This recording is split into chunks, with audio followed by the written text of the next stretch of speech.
So get down a little lower, guys, and see how we're seeing that difference? Pretty cool, isn't it?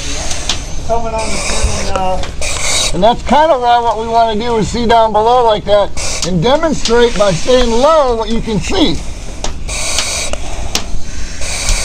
We've been obviously since I took over as chief here, we've moved to these live burn scenarios, and we've been looking for structures and acquiring structures. So Floorcraft was our first one.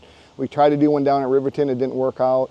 But then this one came around the same time we heard about the one in Riverton. And so the people bought this home, they're gonna tear it down. They're like, hey, if we can get some value out of it before we tear it down, let you guys go do it. And so it's awesome to let us come into a place like this, an actual home where we can practice cutting holes in the roof. We've been here for a month, so not only, this is just one of the exercises. We've done rappelling off this thing. We've actually done escapes out of the windows. We have done extractions from first floor, second floor with ropes and stuff that we just don't.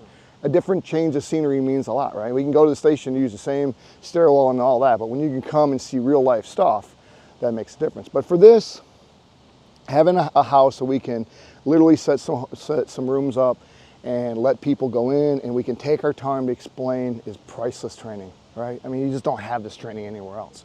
And it's good fortune for some people who are tearing things down that give us a call ahead of time and say, hey, you can do this. And not everyone are we going to be able to do that with, right? There's certain parameters. This house is a very solid house. I'm not too overly worried about it. If this house is all paneling, it wouldn't be us. It has to have drywall or sandplaster. It has to be able to contain these fires.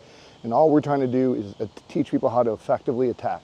Back, if you can, with that hay. There we go. All right, we're good. Everybody set? Come on back. I'm gonna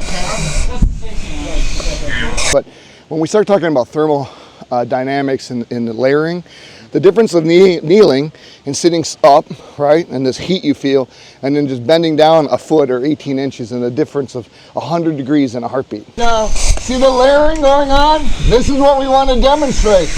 We see how we're getting that coming up and riding across the top. This is what we want to start happening, right?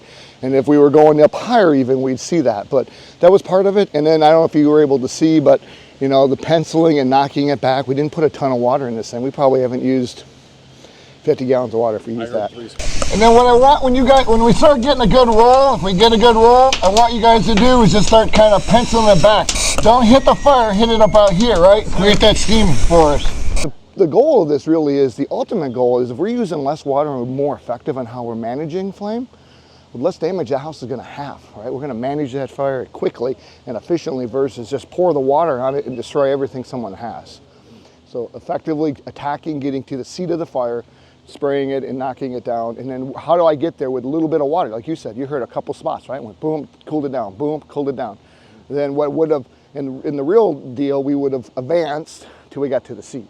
And then we would have just put the blue stuff right on the red stuff right away, boom. But we kept waiting for it because we wanted to repeat the exercise.